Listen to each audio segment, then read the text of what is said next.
Yes? No, there we go. So, Shesha, thank you for the kind welcome. It's very nice to be back in Vietnam. I was here many years ago, but it's wonderful. I'm so grateful that Jackie and Russ invited me to be here to be a part of what you're doing. So, real quickly, I'll give you a little bit of my background so you understand where I'm coming from. 37 years ago, I was going nowhere with my life. I had gone to college, I got my degree, I got my job. I went to the real world and nothing exciting happened. You know, I was okay, I had a little apartment, I had a used car. I wasn't homeless or, in poverty, but I was certainly not doing well. I got invited down to a meeting to take a look at something, and my first thought was, this is unbelievable. Like, how is this legal? How have I never seen this before? It was the most exciting thing I'd ever seen in my life. So I went, driving home, because in order to start in that company, remember, this is many, many years ago, most companies back then, you would buy inventory to get started. Okay, so I need to borrow money, so I drove home. I was 27 years old. I had no money. I had $7 that was it, like $7. I was $50,000 in debt with credit cards. I had no money, so I had to go to my mom and dad, and, a little embarrassing at 27 years old, and ask them to borrow money. And when I got there, they proceeded to tell me I was an idiot and I was going to get scammed and it was a pyramid and all that kind of good stuff. So right there, my story could have ended very easily, because I was like, oh my gosh, is it a pyramid? Is it a scam? The name of the company I saw 37 years ago, it was called NSA. So imagine I went to my first presentation. I go back to my father. I'm asking him to give me $5,000 US. And he goes, what's the name of the, or I said, what's the name of the company?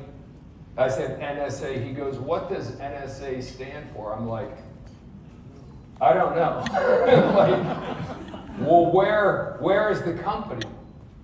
Well, like an hour ago, they were in a restaurant, and I was in the back room of the restaurant. So honestly, he was giving me a hard time, so I picked up the phone, not a cell phone back then, it was a phone. And I called the guy who brought me to the meeting, and I said, yeah, I don't know if this is gonna work out. And, I started telling him that my parents were giving me a hard time. So long story short, he said, listen, I'm sure your mom and dad are very sweet. My Aunt Shirley was there too. So I'm sure your family is very sweet. Can I ask you a simple question? Do they make a lot of money? I was like, no, not at all. He goes, cool. So I know you just met me, but you're gonna have to make a choice right now. You can either listen to me or listen to them. I make over $100,000 US every month. And you just got done telling me your mom and dad don't make too much money. So if you want to listen to them, go ahead. If you want to listen to me, go ahead. But if you're going to listen to me, you got to listen to me. So I went back and had another boxing round with my dad. And after 2 or 3 hours, he gave me the money. We went to the bank, we borrowed the money, and I got started. But I never thought I was going to get rich. I just wanted some part-time money. For real. So for a lot of you, when you're recruiting people, just understand that most people honestly don't think they're going to be wealthy, but they would like a little bit of extra money, a little bit to make things easier. So I got started, and I didn't expect that much. And for 9 months, I was up, down, up, down. I made a few sales, I recruited a few people, but most of the people I recruited didn't do anything, Most of my customers only bought from me once, they didn't buy anything else. So after 9 months, I was truly about to quit, and there was an event like this, a live training event. And here's the funny thing. Number one, I didn't have the money to go. And number two, I didn't think I needed to go. I didn't want to go. Now, if a lot of you were my upline, and I said to you, well, I want to go to the event, but I don't have the money, a lot of you, I'm not trying to be mean, but a lot of you had gone, okay, don't worry about it, try to go to the next one. My teacher said, if you don't go to this event, I'm not going to work with you anymore. You're not doing it the right way, you don't do anything I tell you, you need to get the training. And he was not very polite about it. And I would say he borderline forced me to go. So I was angry because I didn't have the money. So I had to borrow money, get on a plane, fly across the country. And I went to the event like, this is so stupid. Like, what is the multi-level guy going to teach me? You know what I mean? And after he opened his mouth and he talked for about 2 hours, maybe 2.5 hours. And I was in a coma. I don't know if I was in shock. It was one of those moments in my life that I was having, I guess you'd call it an outer body experience. I was so thankful to God that I found someone who knew what the hell they were doing. Like, this guy was telling us exactly how to invite, exactly how to present, exactly how to close, exactly. And the other people up for the first 9 months, no one was teaching me anything. They were just motivating me. Like, motivated. Don't quit. I'm like, okay.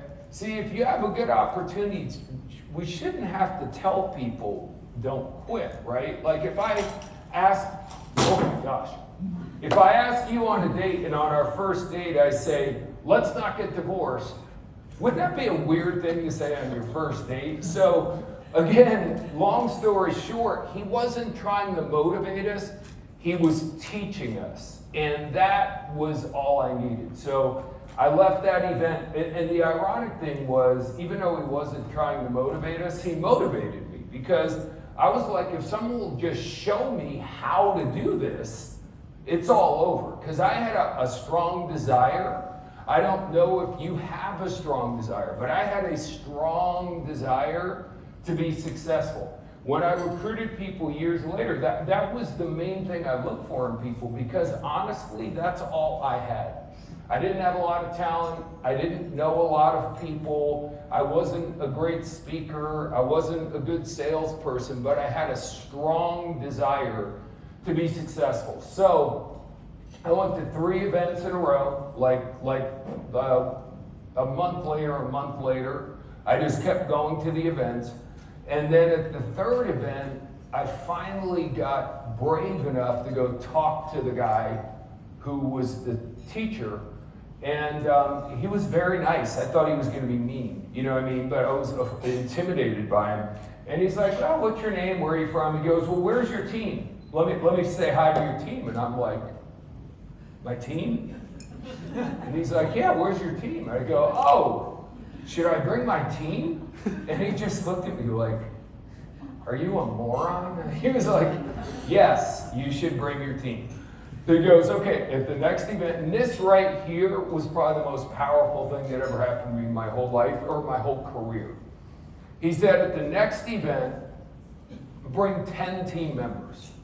Bring them up to me, I'll count them, and if you have 10 team members at the event, I'm going to take money out of my pocket that you paid for the event, and I'll give it back to you. So the event was $300 US back then. He goes, you bring 10 people, I'll give you your money back, and I'll do a little coaching session for your team. So that was it. I went. Now, the crazy thing is, I could have gotten 15 or 20 or 30 people, but how many do you think I got? 10. Exactly 10. So I got my 10 people, he gave me my money back, and then he gave a little coaching thing, and then he pulled me aside and told me the most important thing. This little stupid thing was how I got rich in network marketing. He said, okay, now, first of all, good job getting 10 people here. Here's the most important thing. At the next event, at the next live event, you have to have at least one more person on your team there than you had here.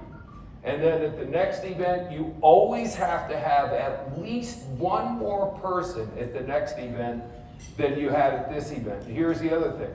Don't leave this event without signing up for the next event, ever. And you teach your team to do the same thing. And I go, okay. So that was it. Because I admired him so much and I didn't want to let him down, that was all I did. Now, you could focus on how many presentations you're doing, how many sales you're doing, what rank you're hitting, how much money. I didn't count any of that. All I focused on the next event, and I'm going to have more people at the next event. And I did. I went from 10 to 13 to 16 to 18, just barely, 22, 24. Then I had 46. Then I had 150. Then I had 350. And when I had that many people there, I was making more money every month than I used to make in a year.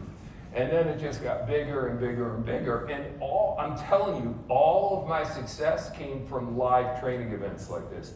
So that's why as the years went by, I was a rep, a business builder in network marketing for about 21 years. I was in 4 companies. I reached the highest rank of all 4 of them. But I never had anyone put on my team. I never had a company give me a deal. I just built from the first rank up. And then after 20 or so years, earlier one of our speakers mentioned World Ventures.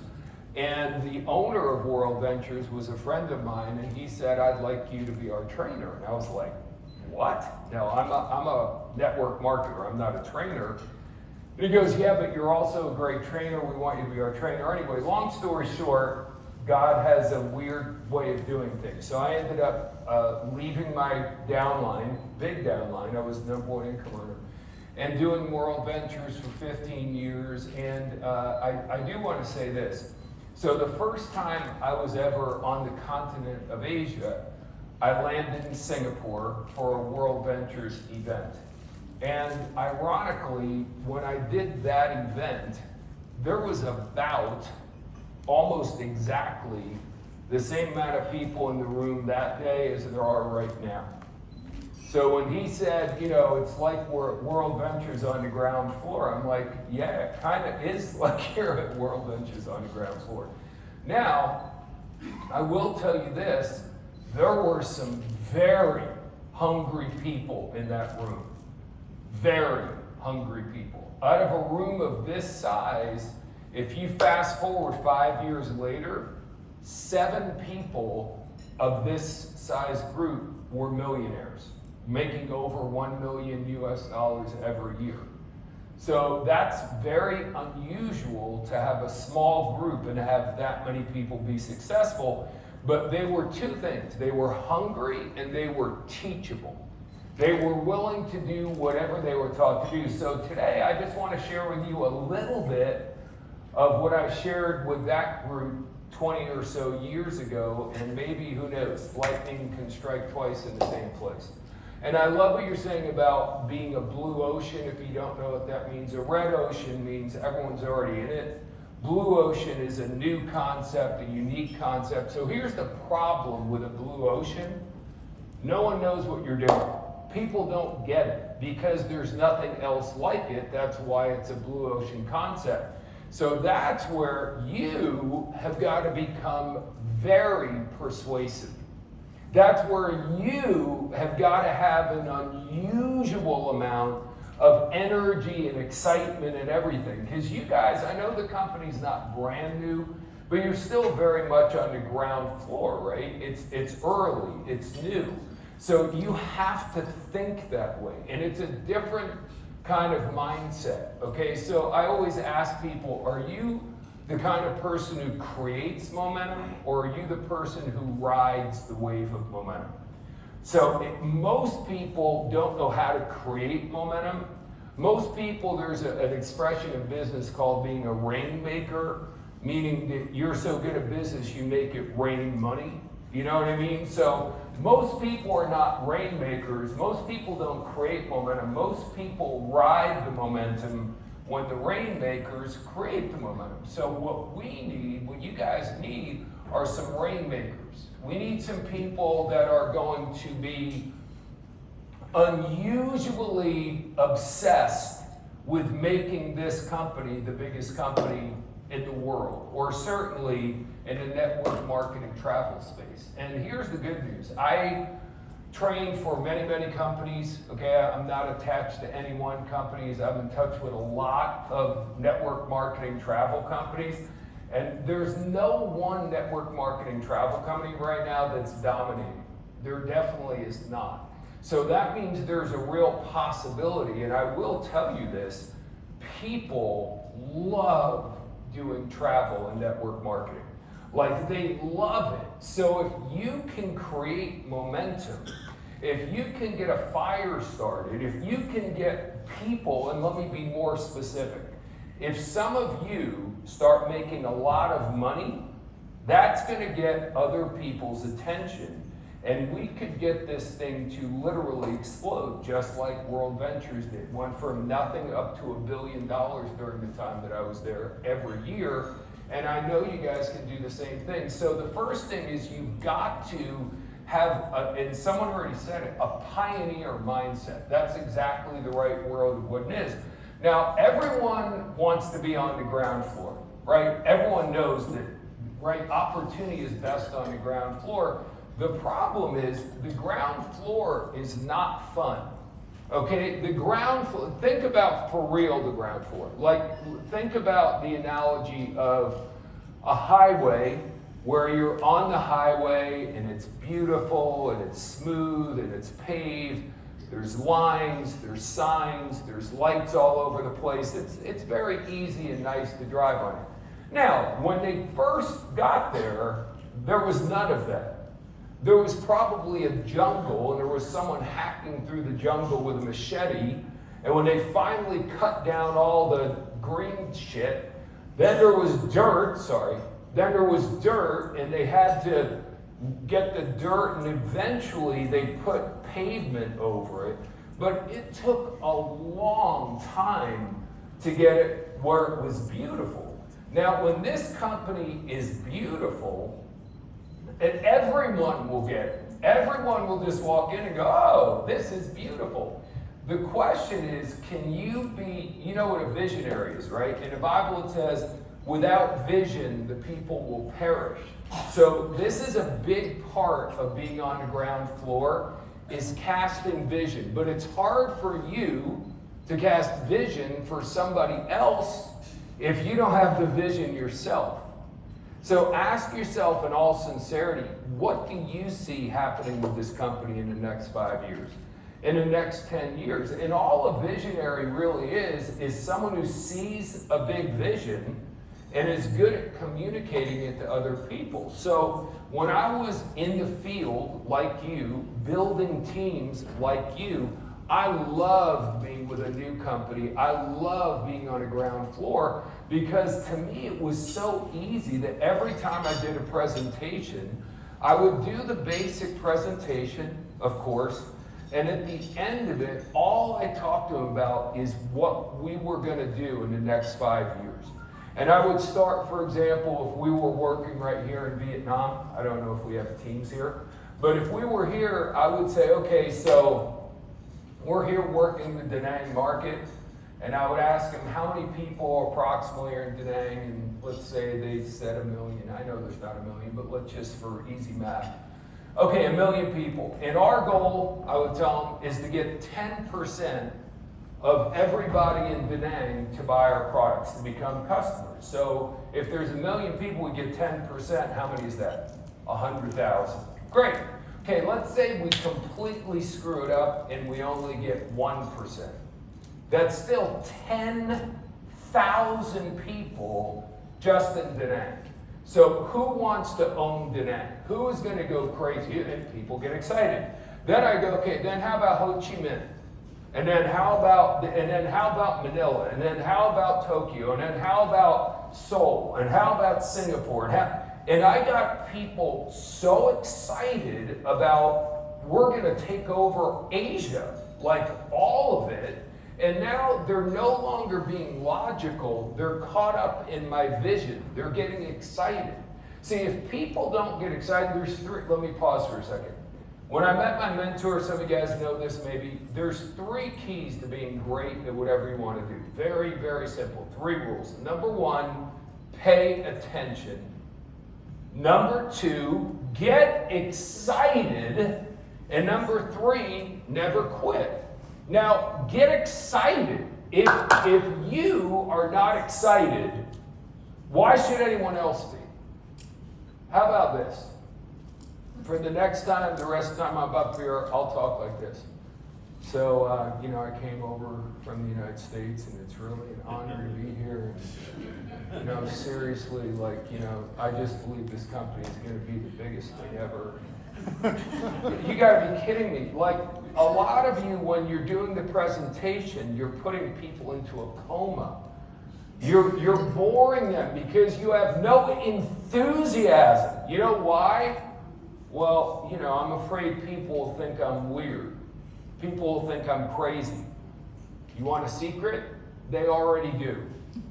They already talked about you now. Right now, while we're here in this room, someone somewhere is making fun of you for now. Right now, because you're in this thing. Who cares what other people think? I am going to be excited. Because excitement is more important than knowledge. Excitement is more important than talent. So I get people excited about running with me. That's all. By casting the vision of where we're going to go. So that is your job. Your job is not to do the presentation. You don't, okay, so think of, there was a boat up there, I'm sorry. Think of a sailboat, right? A sailboat, not a boat with a motor, but a sailboat, right? Now, if there's a beautiful, multi-million-dollar, gorgeous sailboat, and there's no wind to go in the sails of the sailboat, where's the boat going? Nowhere. Okay, a sailboat doesn't have a motor, it needs wind. You are the wind. You have got to put the wind in the sails, because with that, this company is the boat.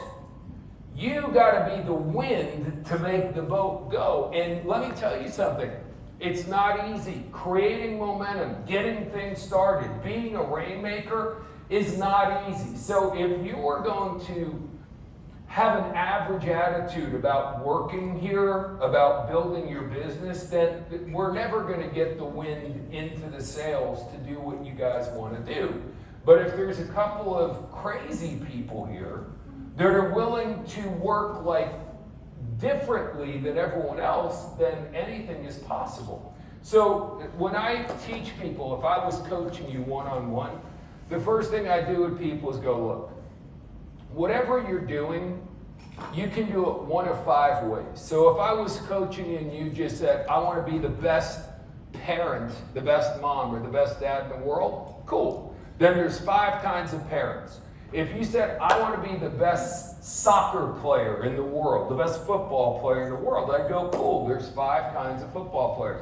I want to be the best actor, there's 5 kinds of actors, okay? I don't care what you're doing, there's only 5 ways you can do it. You can be bad, you can be average, you can be good, you can be great, or you can be elite.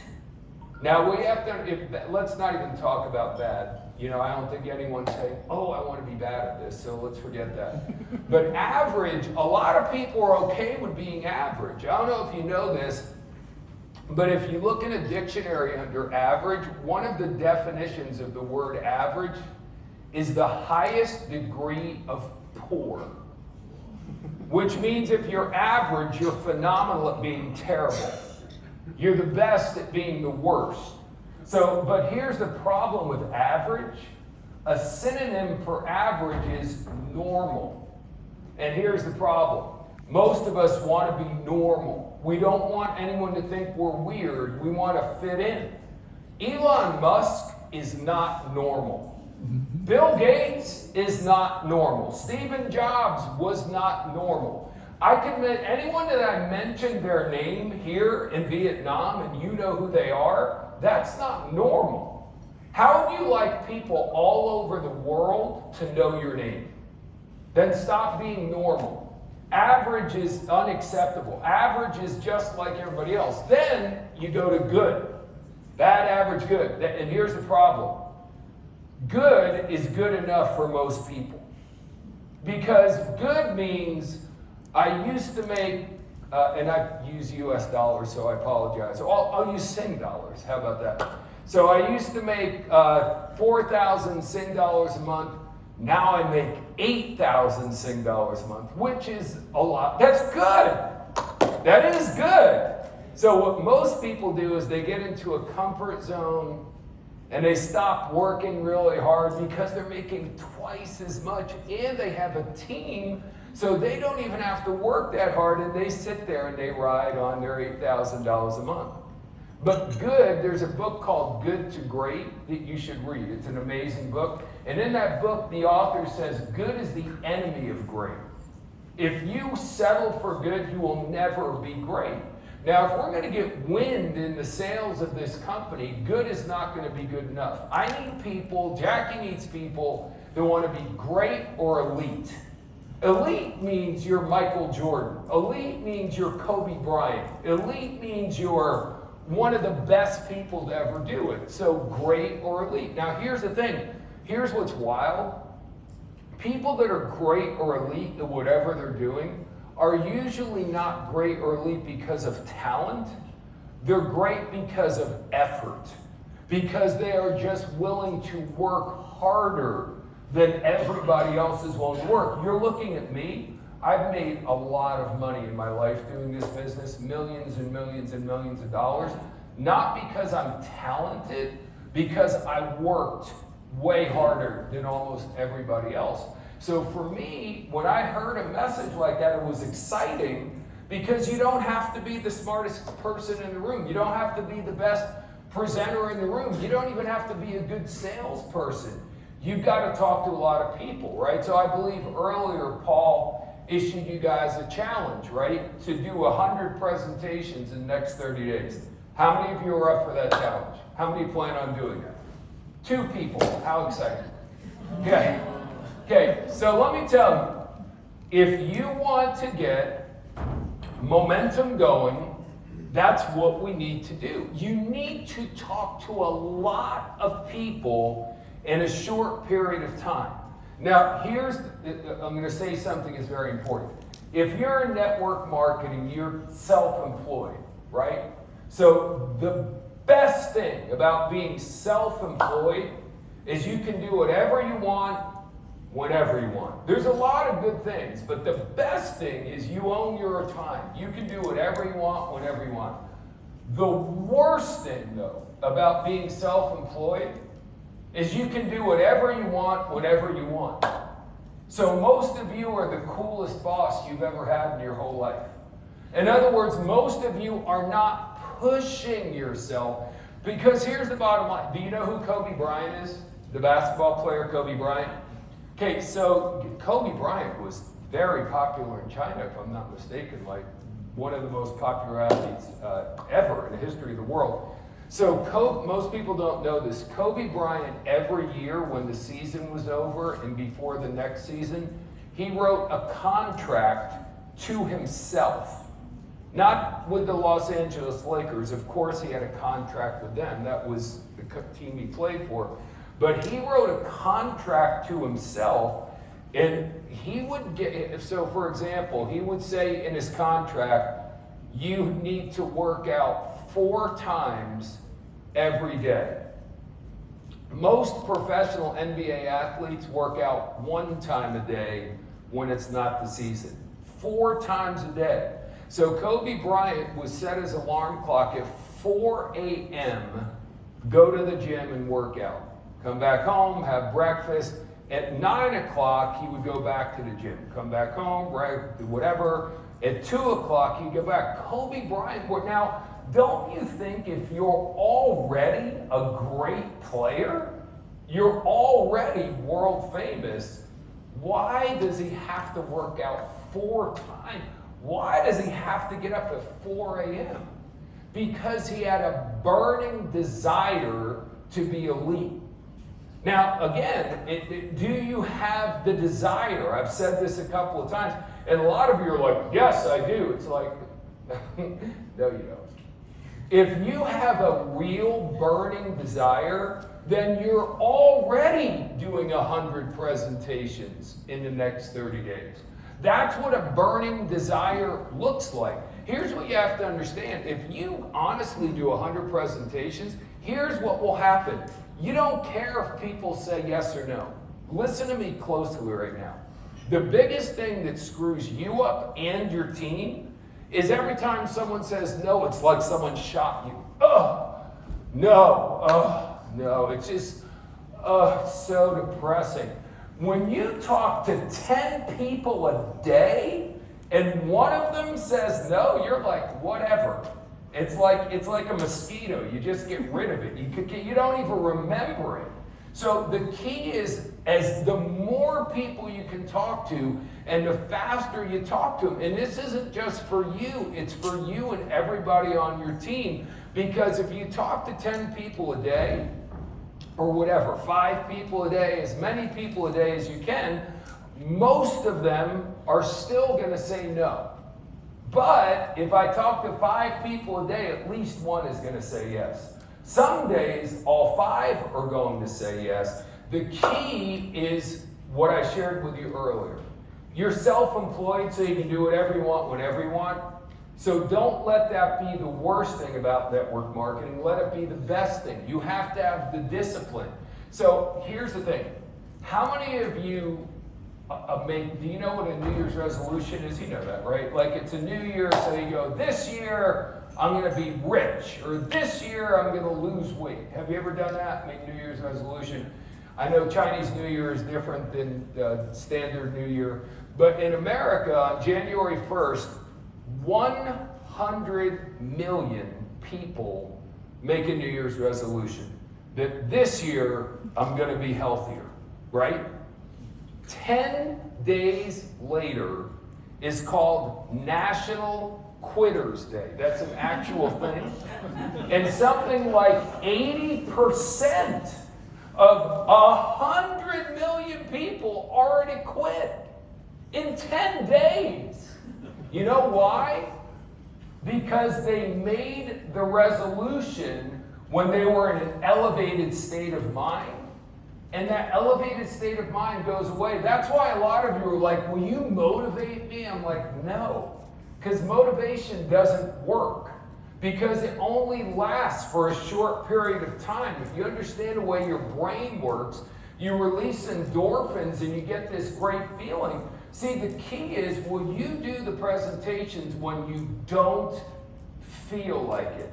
Will you make the phone calls when you don't feel like it? Will you go to the gym when you don't feel like it? People that have great bodies, they're not great athletes. They just go to the gym whether they feel like it or not. People that walk across any stage for a company and hit the highest ranks, they're not necessarily the best people. They're the people that do the work whether they feel like it or not. They're not waiting for someone to motivate them. If their friend decides not to go to the gym, they don't care. They go anyway because of the D word, discipline. So for me, the way I became successful was not talent, it was discipline. Discipline is doing what you're supposed to do the way you're supposed to do it. I remember when my daughters were really young and I'd say, hey, go clean up your room. And my youngest daughter hated it. She'd go, fine. And she'd stomp around and she'd like barely pick anything up. And it was like, see, it's not cleaning your room. It's cleaning your room the way you're supposed to do it. You can't make phone calls like my daughter cleans her room and get rich.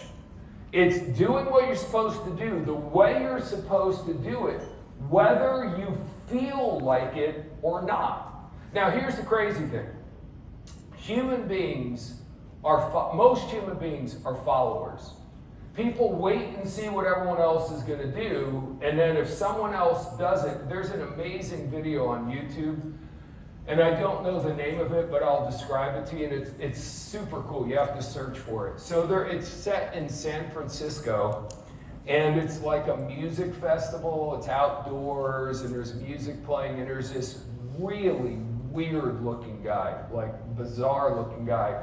And he's like doing some like funky, weird dance. He looks like he's drunk or high or something. You know, he looks like there's something wrong with him.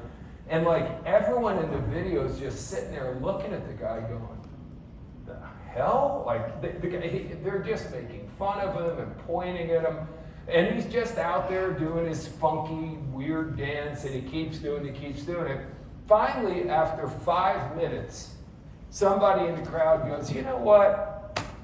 I'll go do it too. And that guy starts standing right next to him, trying to imitate the funky, weird dance. And then guess what happens? 2 more people start, no exaggeration, 5 minutes later, thousands of people are all doing the wacky dance. So some people say it was the guy doing the dance that was the key, but it's the first person that followed him that made all the difference. So are you going to be, again, the person who creates momentum or the person who rides the momentum when someone else creates it? Who in this organization is going to just say, it's me? Like, I'm going to be the one. I'm going to go way past, thank you.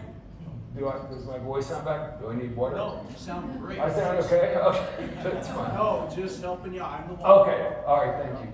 Thank you, Russ. I'm going to leave that for the moment. So, again, that's what it boils down to. So let me talk really quickly about leadership, because every company rises or falls based on leadership or lack of leadership. So if you consider yourself a leader, here's a couple things to be aware of. Number one, you have to set the example. So if we go to a horse race, I don't know if you've ever been to a horse race, and we're watching a horse race, and we say that horse is the leader, what do we mean when we say that? Do we mean that the leader, if I point at the horse and call that horse the leader, does that mean that that horse is behind all the other horses, screaming at them to run faster? That's not what it means, right? You're looking at me like I'm crazy. If I say that horse is the leader, it's because that horse is in front of all the other horses. You know what happens in network marketing? The leader is trying to do the least work they can, and they're screaming at all their people to work harder. You know how I led my people? They knew that I was going to get rich with them or without them. Now let me explain to you, I never said that. Some of you, don't be mean to your people. I didn't go to my people and go, hey, just so you know, I'm going to do this with or without you, because that makes you a jackass. Like, that's not, you don't want your people to think you're an idiot. But I worked so hard, and I put so many new people in, that if they were supposed to come to a meeting and they came, I was like, hey, you're here. If they didn't, I didn't care. I just worked with the people that were there, and I kept putting in more and more and more people. And that's what happened. Listen, that's what happened for me. My mentor was going to be a multi-millionaire with or without me. So I was blessed that I had a leader who showed me what real leadership looked like. When I first worked with him, he worked so hard. He got up so early, worked so late, that I literally thought he was like Superman. I thought he was from another planet. I was like, how does this guy function? Now, I only worked with him for a couple of weeks, and then he moved to another city. So I don't know, maybe he literally went home and slept for a month because no one can work that hard every day. But my belief was that's how he worked. So guess how I worked? For the next 5 years, I worked so hard, it was borderline crazy. But at the end of those 5 years, if I didn't want to work anymore, I didn't have to. I had created such an enormous team. So leadership, the first thing is you lead by example. Here's the thing I always say, never ask your team to do something you're not doing. Ever. Okay, so if you're not going to the event, don't tell them to go to the event. If you're not going on the trip, don't tell them they have to go to the trip. If you're not showing up at 7 in the morning, don't tell them to show up at 7 in the morning. Lead by example. Now, on the other hand, if you are doing it, then tell them to do it. Here's the most important thing about leadership. Here's the biggest thing. And listen, I've been doing this for 37 years. It's a long time. I have been with so many millionaires. I've helped hundreds of people become millionaires. And I've also seen gazillions of people fail. Here's the reason why people fail. Because you don't tell your people what they should do. Because, ready for it? You're afraid if you push them, they're going to quit. Can I tell you the truth? They're going to quit anyway. Almost everyone at a multi-level quits. Do you know what a McDonald's is? You know what a McDonald's is, right? Do you realize that almost everyone who works at McDonald's quits? But McDonald's has done billions in sales. So I'm telling you, almost everyone who gets in a network marketing company at some point quits. What's the number one reason they quit? Come on. Someone tell me, what's the number one reason why people quit? They're not making enough money. You know why they're not making enough money? Because you're afraid to push them. Because you're afraid if you push them, they're going to quit. So when I work with someone, I said, hey, your job is to get me as many people you know in front of me in the next week as humanly possible. And the next day, if they had no one to talk to me, I was like, hey, did you hit your head yesterday? Like, didn't we say you were going to have a lot of people in front of you? Oh, yeah, well, listen, in life, you have an excuse or a result. Now, I don't want you to get the wrong impression. I wasn't mean to people. I just kept replacing them. I just kept getting different people. Life is too short to argue with people. Most people are not motivated. Remember I said earlier, you have to have a burning desire? So I'm going through people. I'm going to share something with you right now. Again, I'm running out of time, but this is so important if you want to be a real leader. So most of us, when we recruit someone, we start working with them, right? We start working with them. I'm going to give you another analogy. Imagine, ladies, certainly many of the ladies in the room have had a child. So when you have a child, it's exhausting, right? It's a lot of hard work. So then maybe you have a 1-year-old, and then the next year you have another baby, right? So after you've had 2 children, it's like, oh my gosh, I'm so tired. So you go to the 1-year-old and you go, hey, I'm really tired. I'm going to go to the spa for a week, so you need to take care of your little sister. Would you tell a 1-year-old to take care of an infant? Or is that stupid beyond belief? Okay, so what are you doing when you, see, if I bring James in, he's brand new, I'm not going to work with James because James is probably not motivated. And I know he is, but like, just make believe James is a different James.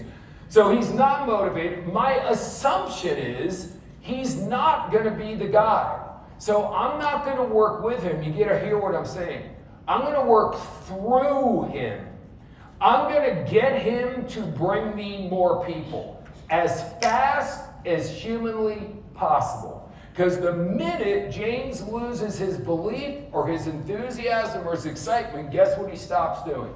He stops bringing me people. When James stops bringing me people, he is of no value to me whatsoever. So I'm going to work through him. Now, when I work through him and I find someone underneath him, let's say he brings me Jackie, now I start working with Jackie. Remember the 1-year-old and the infant? That's exactly what I'm saying. Most of you would tell James what to tell Jackie, but James has been in 3 days or a week. That's ridiculous. So I work with James and Jackie. And again, I assume Jackie's not going to be here. And then he goes out and brings me someone else and brings me some. I keep working through people until someone is different.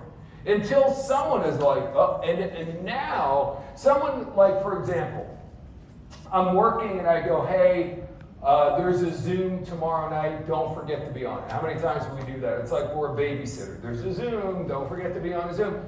Then I get a new person, and not only they're on the Zoom, they have 15 people on their team on the Zoom. That's what I'm saying. That's where you go, oh my God. Like that's God saying, hey, you found one. So now I stop working through that person and I work with them.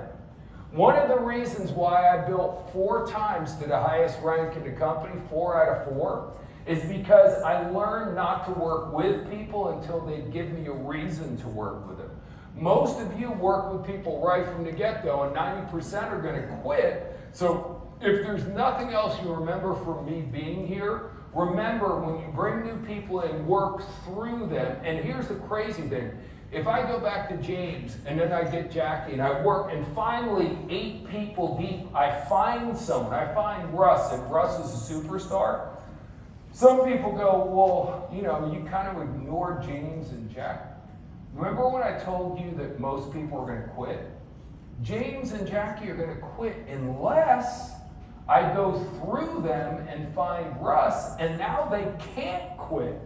Because no one is going to quit if they have a superstar on their team, but they're not going to get a superstar on their team unless you work through them, because they don't know how to do that, but you should. Does that make sense? So that's important. Another thing about leadership, as I said, you got to be willing to push people. So I don't know when you guys are going to do your next event like this, but let me go back in time to World Ventures. Okay, I know we don't want to be World Ventures, but remember, I was in Singapore. We had about this many people in the room, right around 100 people. And I took the 3 main leaders and I pulled them aside and I said, here's the way this works. If you do your job, I'll do my job. Now, I'm not your permanent in-house trainer, but you get the point I'm trying to make. I said, the next time we do an event, you have got to, remember what my mentor told me. The next time you have to have at least one more person. I go, look, we have 100 people here. We need to have at least 150 next time, minimum. Okay, not one more person. We have to have more people next time. But if you do your job, I'll do my job. If you get them in the room, I'll make sure we do an incredible event. And an event like this should do 2 things. It should, a couple things. It should make people easier to work with, and it should get them to produce more, and it should get them to stay in the company longer. So if you do your job, I'll do my job. And we went from 100 to 150 to 300 to 600 and I mean, before you knew it, we were selling out the Impact Arena, and we were selling out the arena in Hong Kong, 10, 12, 15,000 people every 90 days. Some of you guys were there for that. So you can do the same thing, but you're not going to do it if you're afraid to push people. We have got to, if you believe that this is the company, then you got to scream it from the mountaintops. And you can't be afraid. And the other thing is, I would stay focused on this. Kobe Bryant, some people, how many of you have heard in order to be successful, you have to have multiple streams of income? Have you heard that? Yeah, so I have multiple streams of income. I'm 64 years old. And as I'm standing here right now, I have multiple streams of income. When I started in network marketing, you know how many streams of income I had? 1. You know how long I only had 1 source of income? 15 years. Because I was focused. Did Kobe Bryant play professional basketball and professional golf? And professional soccer? Or did he just play basketball? So if you're one of those people who's in multiple opportunities, I strongly recommend pick the best one and get rid of the others and be focused, because you're never going to be one of the greatest elite people if you're doing 3 or 4 different things at one time. And I'm not trying to hurt anyone's feelings. I'm just telling you, this is an incredible company. But someone has got to show everyone else it's an incredible company. You got to get up to where you're making if we can get someone in the company making over $100,000 a month, I'm just telling you, That's a magical thing. And then all of a sudden, people come swarming in from all over the place. Somehow, everyone in the network marketing world is going to start hearing about your company, and things go through the roof. But again, I'm going to go back and wrap things up. There's a movie called Castaway. I don't know if Tom Hanks was in it. It's a story about he's in a plane and he works for Federal Express, and he's in a bad storm and a plane crashes on the island. Maybe you've seen the movie. And he's there completely by himself. And in the very beginning, it's daytime and he's hot and he's, he's burning. But then on an island at night, all of a sudden it's freezing and there's no shelter. There's no house to go into. So he thinks, I've got to start a fire, if you've seen the movie. And he starts, now I don't know if most children know that if you're in trouble and you need to start a fire, you rub two sticks together and the friction starts a fire, right? Well, I don't know if you've ever done that before, but it's not as easy as it sounds. So in the movie, Tom Hanks starts doing it, and it's not working. And he's freezing. So he keeps doing it. But now his hands are getting like raw, like, ooh. And you can see him, he's thinking about, I don't know about this, but now he's still freezing, so he keeps going. Then his hands start bleeding. And see, that to me is creating momentum. That's what I'm talking about. That's putting the wind into your sails. And if you're a pioneer in any network marketing company, this first 2 years, the first 3 years, somebody has got to be Tom Hanks. Somebody has got to rub those sticks, even though it's hard, even though it's unfair, even though even though the company isn't perfect yet, even though all the excuses in the world, somebody says, I don't give a damn, and they keep rubbing the sticks, and all of a sudden, they have success. And the company I was talking about, World Ventures, that's what happened. There was a guy named David Peach, and he was the first guy who came in from a dead start and worked like a lunatic. Listen to this. This guy had one of the biggest chiropractic practices in all of the United States. They were seeing 1,000 patients a week. That is a big practice. So he was working 6 days a week, 12 hours a day, running his medical practice. In his part-time, he outproduced a bunch of people who were full-time. He was obsessed.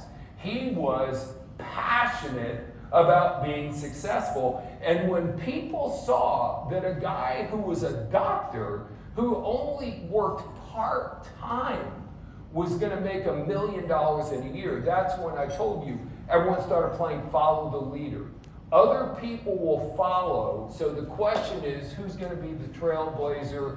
Who's going to be the 1 or 2 or 3 people that are going to lead things forward? So again, being a leader, let me tell you a couple more things and I'll wrap up. Leaders never complain. Ever. There's an expression. When you're up, you talk down. When you're up, when you're excited, you talk to your down line. When you're down, you talk up. So when something is wrong, when you're frustrated, when the company didn't do something perfect, when your check was 2 days late, whatever, when you're upset, you only talk to your upline. Imagine you go to a lake and you have a little vial, and you think in the vial there's vitamins that are good for the fish, so you empty the vial into the lake. Someone goes, no, that was cyanide.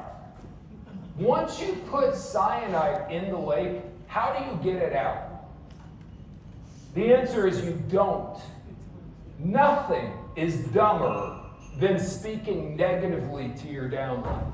And I do mean nothing. And on a ground floor company, there's going to be a lot of shit to talk about that's not great. So great leaders talk to their upline. If you're upset, I don't care. You can, if I'm the upline, you can tell me whatever you want to. It doesn't matter. I can listen to what you're frustrated about, and it's not going to affect my attitude because I'm in it to win it. We're here to take this thing all the way to the top. So as a leader, you lead by example. You show it more. Again, we're doing a challenge right now. The question is, how many are we going to take the challenge seriously? And again, Kobe Bryant wrote a contract to himself. So we all know this. If you say, yes, I'm going to do 100 presentations the next 30 days, and if you don't do it, what's going to happen? Is someone going to come along and cut one of your fingers off? No. If you don't do it, nothing's going to happen. But what if you don't buy your own excuses, and no matter what, you do 100 presentations? And here's the thing about it. The only way you're going to do 100 presentations in the next 30 days is if you stop caring if they say yes or no.